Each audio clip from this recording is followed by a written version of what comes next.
All right, so I just thought we'd take a look at the Beetlejuice reviews because they are in. It's a film a lot of people are looking forward to. I thought we'd just talk about it. Really, bit good news.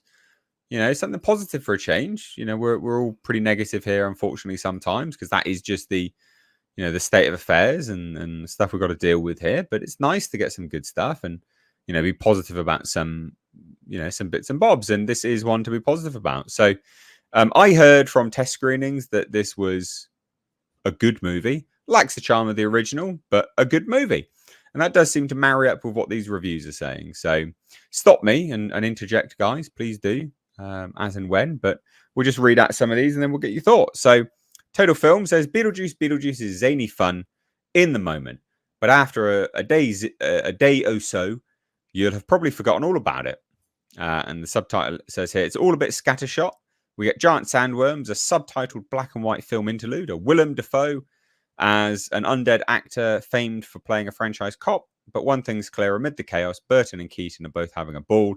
For the most part, then, Beetlejuice is a fun afterlife frolic.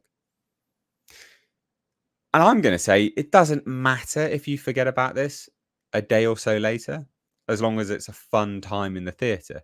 I think too many films now, and I said this I did a video on this earlier, too many films now are like, they've got to feel like they're, I don't know, like a lecture on life and they're going to give people great epiphanies and they're going to change the world. No. Sometimes it's just nice to watch a bloody film that's a good bit of fun and then I can leave the theatre and I can forget about it and I don't really care. I've paid to have a good few hours and that's it. That's it. Like a non-offensive, non-intrusive film, And I don't think the first one was really, you remembered it because it was pretty unique at the time. But if that came out, after another one of those kind of films, it would be similarly, I guess, not massively in your mind's eye. So a sequel to it, I think it makes sense. Like you've watched it, it's good, it's entertaining, and then you move on. I think that's fine. I don't know what you guys think about that or not. Yeah, no. I'm okay. I'm okay with the idea that a movie is just entertainment for entertainment's sake. I mean, you don't have to be art. You could just be, a good source of belly laughs. In fact, oftentimes, even films that you remember weren't exactly spectacular. I mean, look at me. I'm going to be covering Showgirls on Mephisto's podcast this weekend. So what does that tell you? Jesus. It's the best movie ever. Yeah. All right, mate. The one with the what's her face from Saved by the Bell? Yes. Saved by the Bell. I have the open matte definitive cut. Bet you do. I do. Bet you do. I do. IGN here says Beetlejuice is a charming, if weightless, legacy sequel where the whole cast is having fun.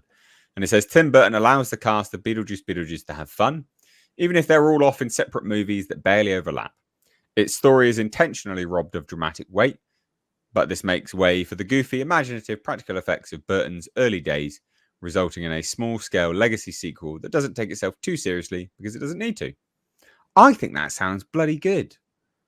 I'm sick of movies fucking like lecturing me. Like a movie about climate change or some weird subtext about, again, all just lame-ass politics all the time. Like, it's good just to go to a movie and be like, oh, yeah, this is just some nonsense in the afterlife, actually. Like, oh, yeah, cool, excellent, good.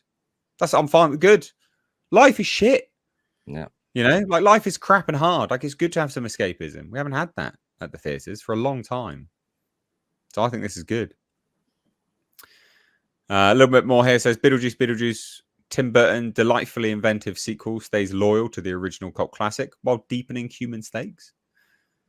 Beetlejuice is ghoulishly fun. Burton honors his first film with throwbacks, all while expanding his characters and world to make a delightful new story. The whole cast got the assignment and delivers plenty of laughs. So many great set pieces in the afterlife too.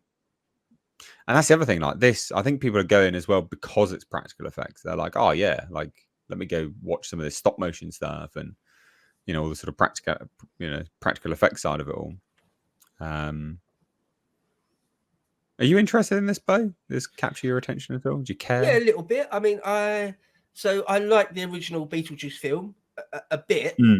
Don't love it, but quite liked it. I'd give it a 7. It's quirky and kind of cool.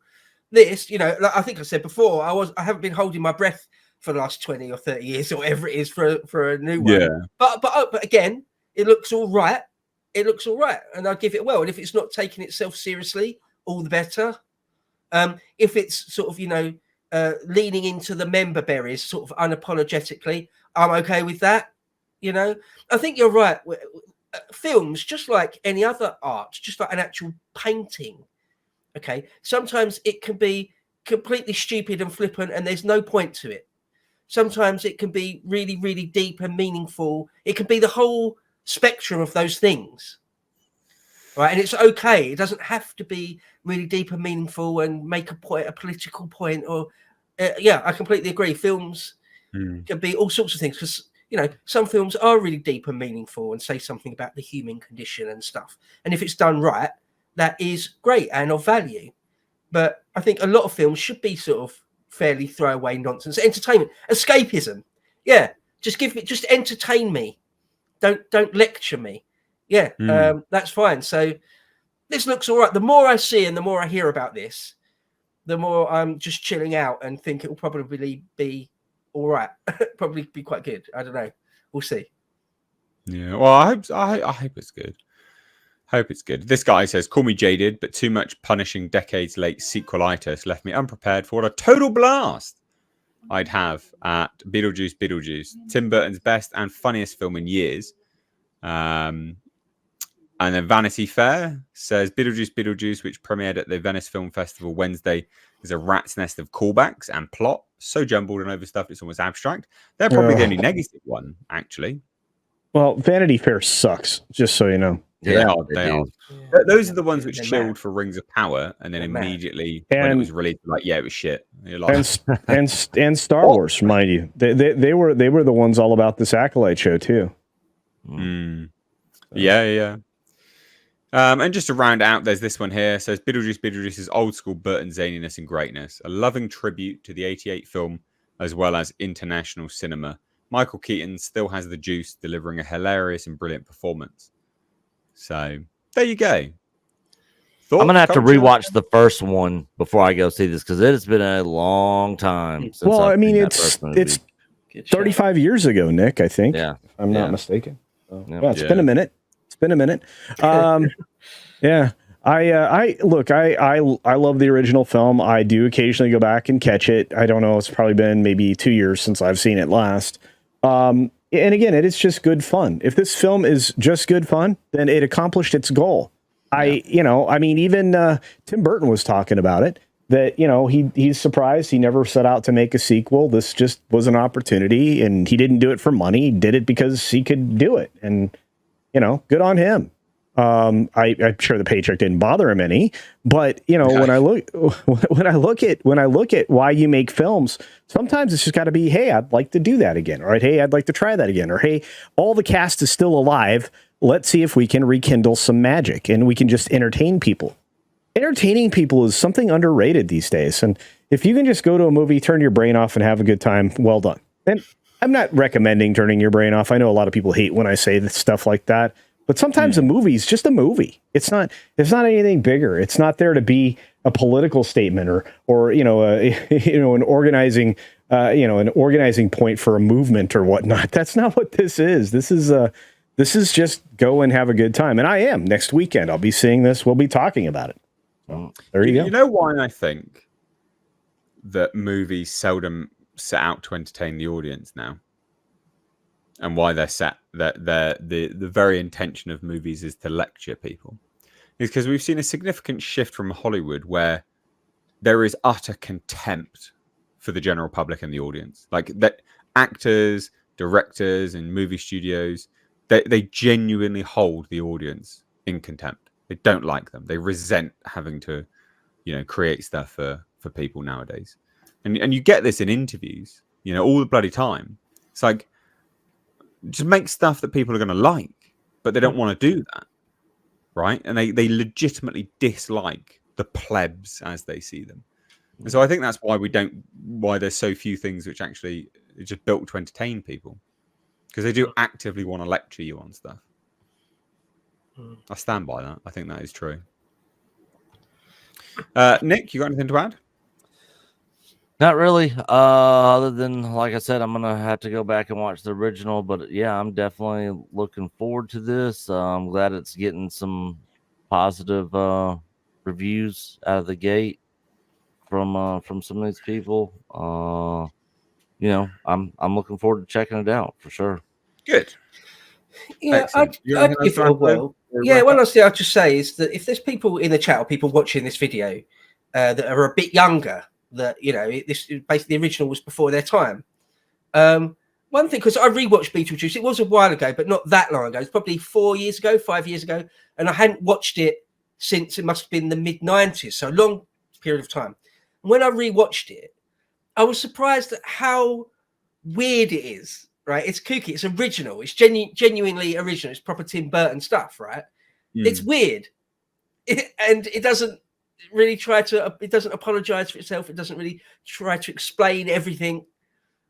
Right, the humor is off the wall, right? Stupid songs and weird things that don't make any sense, and again, that aren't explained. There's room for that in our world now. I think there's room for movies like that again. Hopefully. Massively. Did any of you guys watch the Beetlejuice cartoon back in the 90s? I was a bit too old, but I did still see some. Yeah. Yeah, I wasn't really massively into it, familiar with it, to be honest. It did really well. Yeah, back in the day. Well, we got a huge super chat from Oni Mishima. Yeah, Oni Mishima. This individual super chat's megabucks. So this is a $50 super chat over on Streamlabs. It says, I'm so burnt out on films that inject a whole lot of political messages that have nothing to do with the film itself. I just want to watch something that is fun. I think we've all sort of covered that right now, to be fair. I think we've covered all of this. So yeah, I can't say I'm surprised, and I can't really add much more to it. It's a sentiment which I share. I'm sure everyone in the chat shares that sentiment, and I'm sure the rest of the panel does as well. Anything else you guys want to add to that? No, just that's very generous. Yeah. Thank you so much, Oni Mishima. Genuinely, thank you.